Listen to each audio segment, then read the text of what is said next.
Bonjour les amis, je vais vous faire une petite vidéo sur les énergies de la semaine de Pâques, parce que Pâques est quand même une période un peu particulière.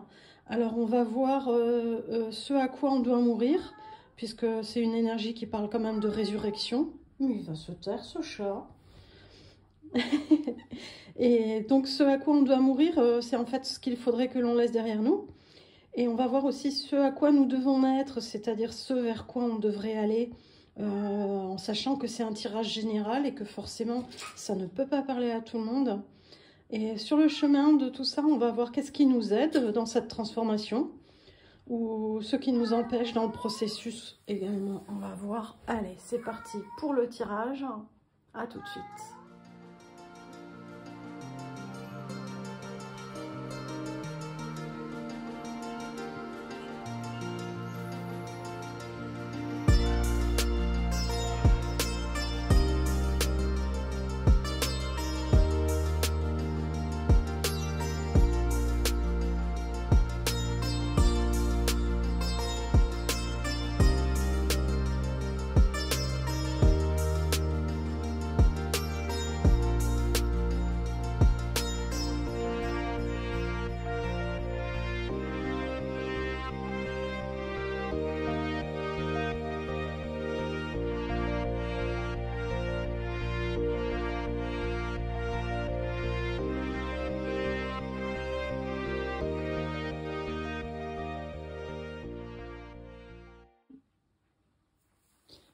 Voilà, on est parti pour la lecture.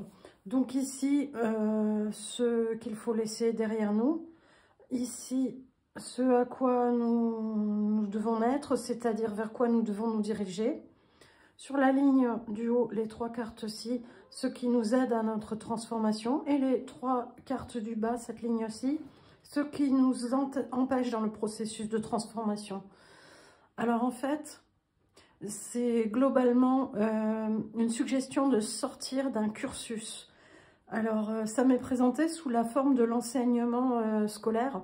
C'est-à-dire que dans l'enseignement scolaire, on est mis sur une forme de rail et puis on nous dit, voilà, tu suis le processus, tu suis le cursus et en fonction de tes capacités, vas arriver à une gare plus ou moins loin et en fonction de la gare où tu vas descendre du train qui est ce cursus, tu vas pouvoir poser tes valises et t'installer à vie pour faire ce pourquoi tu as été conditionné. Et là, il s'agit de laisser tout le cursus de conditionnement derrière et de développer notre autonomie, nos capacités propres, nos beautés individuelles. C'est-à-dire que si on est fait pour être violoniste et qu'on a suivi un cursus mathématique, ok, c'est bien, mais dans notre vie, à ce stade actuel, il est temps de dire j'ai envie de jouer du violon et pourquoi est-ce que ça ne serait pas mon grand point fort, la chose que je partagerai avec les individus autour de moi. C'est des choses qui sont profondément ancrées en nous. Et rien que d'en prendre conscience, de lâcher le côté mental en nous qui nous dit j'ai suivi tel rail et je dois obéir parce que j'ai suivi tel conditionnement. Là, il est question de prendre conscience qu'il faut sortir de ces conditionnements et qu'ils ne sont plus bons du tout. Vous pouvez vous projeter à dire mon avenir, c'est moi qui le décide et la vie est un jeu, la vie est une aventure, la vie est quelque chose qu'il ne faut pas gaspiller. On l'a dans les conseils d'ailleurs en ayant la reine et le roi de bâtons ici. Les bâtons, c'est l'action. Mais c'est des gens qui sont en maîtrise de l'action, ils sont en pleine capacité de leur potentiel. Et leur potentiel, c'est pas des potentiels qu'on leur a inculqués, qu'on leur a préétablis au travers de tout cet enseignement scolaire, de tous ces conditionnements de notre société qui nous sont posés dans la vie de tous les jours. Là, le roi et la reine de bâton, c'est des gens qui décident pour eux-mêmes. Et à partir du moment où ils décident pour eux-mêmes, ils sont puissants.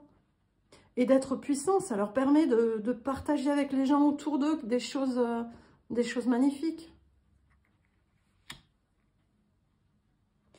En fait, il s'agit de prendre enfin l'envol, de prendre enfin vos décisions, de prendre enfin votre vie en main, sans tenir compte des protocoles, des processus, un petit peu à dire, voilà, tu as fait ça jusqu'à présent, donc forcément, tu n'as pas d'autre issue que de suivre ce qui a été préétabli. Là, non, non.